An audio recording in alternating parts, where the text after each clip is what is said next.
So all these things work together based on the food insecurity. But then there's another more social point that Harriet makes. Oh, hello.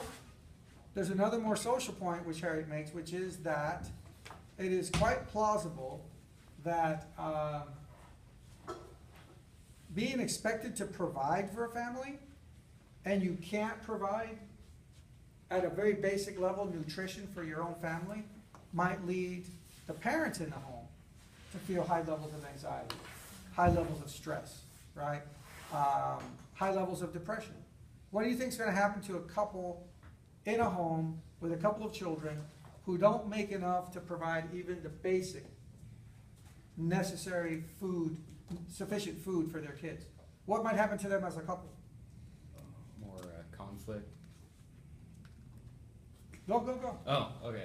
Just, I don't know, because you're trying to figure out, how you can resolve, this huge basic, human need. So it's maybe if the wife or one of the partners is not working, then that can, even subconsciously that can come out. It's, Yeah. I don't know. Oh, did you say conflict? Yeah. Sorry, I just didn't hear. Absolutely, right? Sort of like this kind of marital discord because both parents are constantly on edge because you can't provide the basic, right? The basic necessary nutritional expectations for your kids.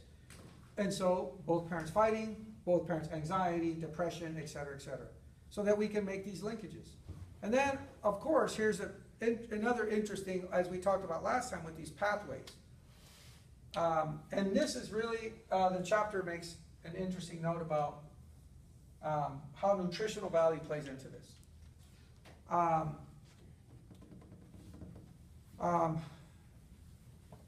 We know that we need calories to maintain ourselves. Caloric intake, right? Caloric intake is what keeps us moving, keeps us alive, gives us energy. But it's also important, or maybe even more important, where those calories are coming from, right? So you can bring in lots of calories, but those calories may have either no nutritional value or may actually work against proper physiological functioning. And that may be one of the mechanisms that is driving high obesity rates in low-income communities in the United States. Let's think about that for a second. So if we live, and again, this book is much more interested in these aggregate patterns that affect, right? This is a public health class, so our interest is primarily in aggregate patterns that affect groups of people. So if we are in an area where nutritional value is low, because we have all these places to eat that we just talked about, right? McDonald's, the fast food places everywhere, and as I said, even the fast food places are not the types of fast food places that you might find in higher income neighborhoods. Like, what's that place that does the salads now? La Salada.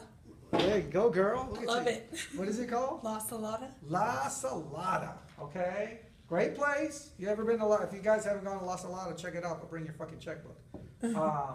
You get yourself a little salad and a drink, you're out $12 easy at La Salada. You're out easy, anywhere from $9 to $12 for like the good sized salad that they make for you there, and a good drink with low sugar, blah blah blah blah blah. You're gonna be out $10 to $12. I go to McDonald's, I can feed 3 people for $10 to $12, right? Play your cards right. What's that? I was thinking like Subway compared to some of the sandwich places around here. Like I went to Jersey Mike's the other day and it cost $14 for one sandwich. What's that? One sandwich. Where at? Jersey Mike's. Oh, yeah, for sure. Oh, And that then comes. Subway, you get a $2 sandwich. Yeah. Yeah. Well, and that's kind of one thing. Even like these fast food places, they'll put some healthy options, but when you actually look at the nutritional value, it's really not that healthy. It might be low on calories, but it's high in fat calories that it offers. So Absolutely. when you actually look at it, it's not that much better than anything else on the menu. Yeah, for sure, absolutely. So here's the kind of thing to think about. That both so bad food and something else too. Hunger, hunger triggers a physiological response, right? And often that physiological response is to create fat. right? So a lot of people, that's why, talk to enough sort of fitness dorks, and they will tell you that you can't starve your way to losing weight, right? As a matter of fact, if you want to lose weight, Metabolism slows down. absolutely. What you should be doing is eating. Yeah. You just need to be eating the right size portions and eating the right stuff that is bringing nutritious calories into your body. So hunger and bad calories, negative calories, chips, soda, right? All these things have a physiological response. Your body is just trying to survive. And the way that your body survives is often just to create fat, right? This leads to obesity levels, which are very high in low-income communities in the United States. So based on food scarcity, based on bad food, you get physiological responses, which then lead to maybe patterns of obesity, patterns of overweight, which then translate to higher levels of psychological distress, right? All based on the initial starting line of food insecurity. So this is, again, following along the theme that we had last week, thinking about how these pathways, right, how these social determinants of mental health work together, right? Are we still good filming? All right. So thinking back to last week's discussion then,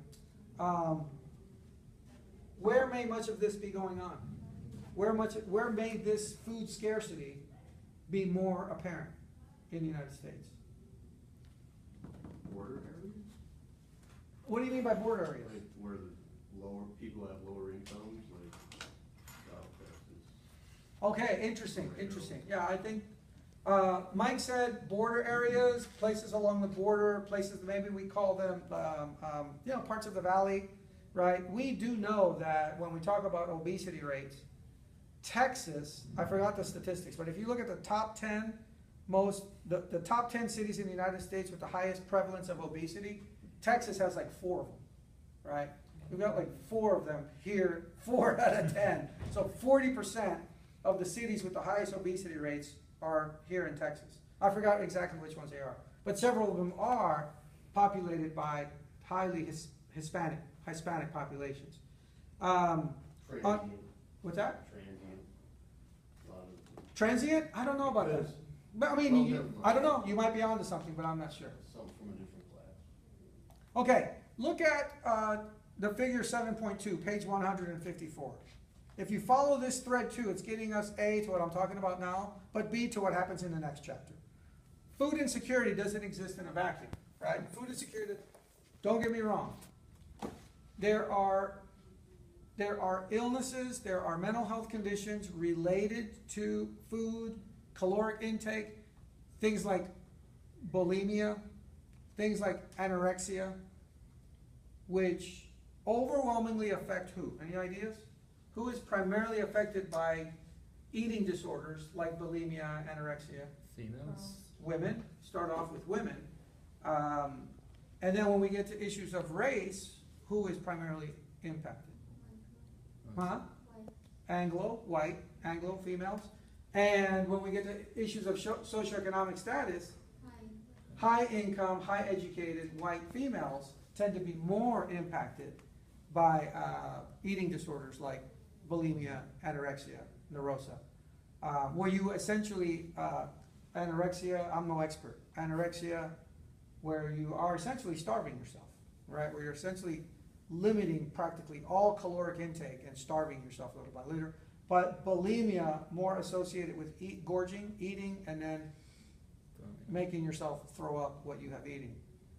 Not so related to the expected socioeconomic factors, because these mental health conditions tend to affect higher income white females in the United States. If you look at the pattern shown on page 154, this is much more what we're talking about in this class, this social context. How it is that poverty, unemployment, all types of social disadvantage that we've talked about is associated with food insecurity, which then leads to thinking about hunger. Hunger leading to a reliance on inexpensive, cheap, bad, high caloric, high fatty foods, which then translate to all these nutritional deficiencies, which go on to impact patterns of mental health.